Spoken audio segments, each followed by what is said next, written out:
Исәнмесез, эфирда яңалыклар чыгарылышы студияда Роз Хабибуллина алга таба койбер темалар турында. Янгын сөндергәндә гомере өзелде. 54-нче янгын сөндерү частының бүлек командиры Халим Хайруллин белән хушлаштылар. Куркыныч шотлар контрольга алынды. ЮХИД инспекторлары проспектларда светофор билгеләренә игътибар итмәүчеләрне туктата. Татар милли мәгарифе ни хәлдә? Бу хакта Бөтен дөнья татар конгрессы Чаллы бүлекчәсе уздырган очрашуда сөйләштеләр.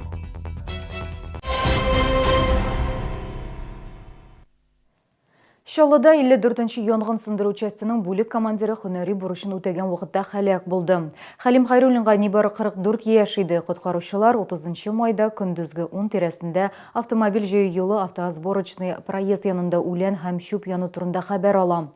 Урынга 54-нче частының янгын сөндерү бүлеге чыга. Тик машиналар янгын булган җиргә кадәр барып җитә алмый. Хезмәткәрләргә шактый араны җыю керергә туры килә. 30 майда исселек 30 градуска кадәр җитте. Хезмәткәрләр авыр киемнәрдән янгынны сөндерү өчен 18 килограммлы җайланмалар белән шактый ара җыяу бара. Өстәвенә ут кызуы да өстәлә. Күпмедер вакыттан соң бүлек командиры үзен начар хис итеп җиргә тезләнә. Аңа шунда ук ярдәм күрсәтә башлыйлар.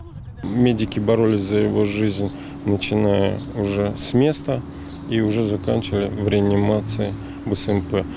По прибытию вроде все показывало пульс, давление, все сам дышал, все было в норме, но уже ночью, 20:40, он трагически погиб. Был примером, хорошим наставником. Халим Хайруллинга 44 яшь иде, 2 баласы бар. Аның белән хушлашу 54-нче частьтә үтте. Ул бирдә 25 елдан артык хезмәт куйган. Халим белән без эшләдек 19 ел. Ул армиядан соң килде. Бик әйбәт эшләдек. Бик акыллы малай. Эшне бик каты яратадыр. Коллективта бик аны уважаетеләр. Үлем сәбәбен экспертиза ачыклаячак. Халим Хайруллинның кала янгын сөндергәндә тагын бер хезмәткәр үзен начар хис итә. Ул хәзер табиблар күзәтүендә. Исенханова, Елена Камалова, Сергей Вильданов, яңалыклар.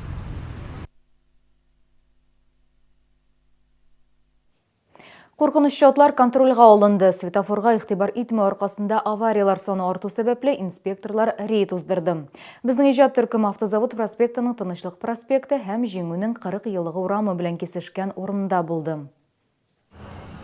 Светофорның кызыл утына чыккан машина аркасында авария берничә көн элек кенә булды. Автозавод проспектындагы борылышны кистереп узарга теләгән машина аркасында пассажир йөртүче микроавтобус әйләнеп капланды.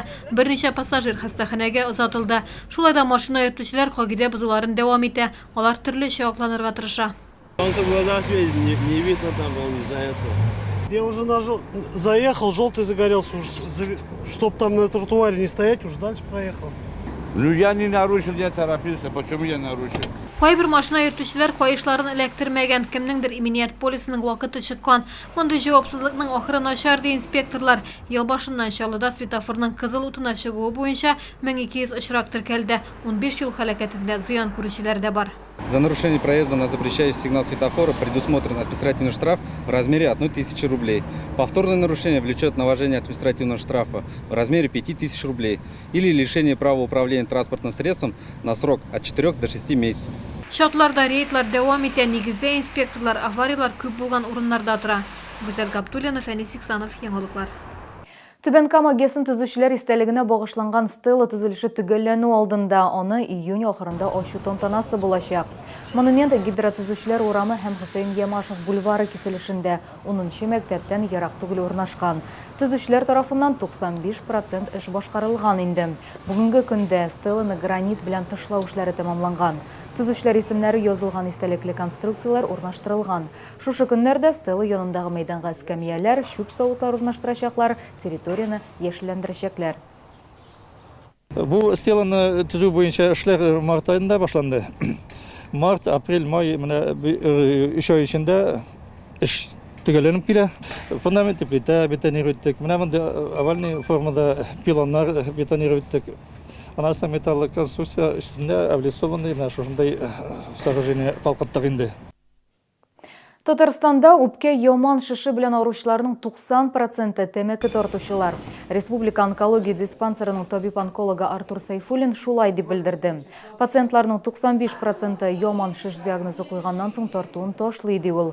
Белгечләр искәртүенчә, элегрәк тәмәке тартучыларның күпчелеген иратлар тәшкил итсә һәм үпкә рагы ират авыру саналса, хәзер йоман гадәтнең киң таралуы нәтиҗәсендә хатын-кызлар арасында да үпкә һәм сулыш юлларында онкология авырулары торган саен ешырак ачыклана. Кеше организмына тәмәке тартучы өреп чыгарган зыянлы матдәләрнең 20-30% үтеп керә. Бүтін дөнья татар конгрессы шаулы бүлекчәсе түгәрәк өстәл уздырды. Анда сүз татар милли мәгарифе торышы хакында барды. Сөйләшүдә шәһәр башкарма комитеты җитәкчесе урынбасары Рамил Халимов, конгресс әгъзалары, галимнәр, мәгариф идарәсе вәкилләре, ата-аналар катнашты. Мәгълүм булганча, февраль аенда оешманың составы яңартылды. Яңа җитәкче һәм яңа эш юнәлешләре билгеләнде. Тулырак хәбәрчебез репортажында. Менә мин ике баламны да татар төркеменә йөрттем. Һәм икесе дә урысча өйрәнде, шушы татар төркемнәрендә менә дигән беләләр. Түгәрәк өстәлнең төп темасы балаларын татарча укыту һәм тәрбияләү. Бүгенге көндә Чаллы балалар бакчаларында 337 татар төркеме эшли. Теләге булган һәркем сабыен анда йөртә ала. Тик мәктәпләрдә хәл башкарак. Бүгенге көндә бер генә татар мәктәбе дә калмады. Бөтен фәннәрендә татарча укыта торган татар гимназиясендә бүген 12 класс саф татар телендә укый торган 1-нче, 2-нче, 3-нче, 4-нче класслардан 3 класс. Менә 5-нче классларда татарча, бөтен фәннәрдә татарча укыта алырбызмы дигән сорау тора бүгенге көндә. Моны ничек хәл итәрбез дип. Әлеге мәктәпнең Мулла Нургахитов исемендәге 2-нче гимназияның директоры әйтүенчә, күп кенә ата-аналар 5-нче сыйныфтан укуны саф татар телендә генә алып бару яклы түгел. Алар моны балага бердәм дәүләт имтихан русча бирергә һәм югары уку йортында да русча укырга туры киләчәк дип аңлаталар икән. Әтиәннәр бер нәрсәне аңламыйлар. Мәсәлән, төгәл фәннәрне бигрәк тә, менә математика, физика, химия. Аны бала ана теле, ана сөте белән кергән, туган телендә генә өйрәнсә, ул аны камил беләчәк. Бу инде халык ара дәрәҗәдә күп өйрәнүләр булды. Моның буенча мин күп мәкаләләр укыган бар. Минем үземнең мәкаләләр бар, бу турыда конференцияләрдә чыгыш ясаган бар.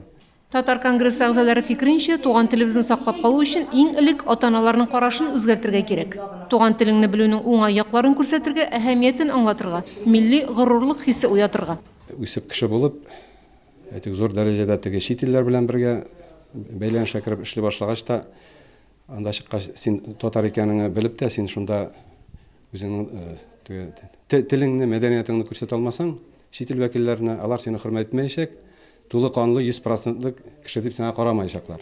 Мәгариф хезмәткәрләренең август киңәшмәсе көннәрендә ата-аналар форумы җыярга. Бөтен дөнья татар конгрессы Чаллы бүлекчәсе шәһәр башкарма комитетына шундый тәкъдим белән чыгачак. Римма Султанова, Ленар Султанов, яңалыклар. Келесі мәгълүмат ураза тотучылар игътибарына 1 июнь көнне сәхәр 1:06 минутта тәмам булырга тиеш. Авыз ачу 20 сәгать 2 минутта башлана.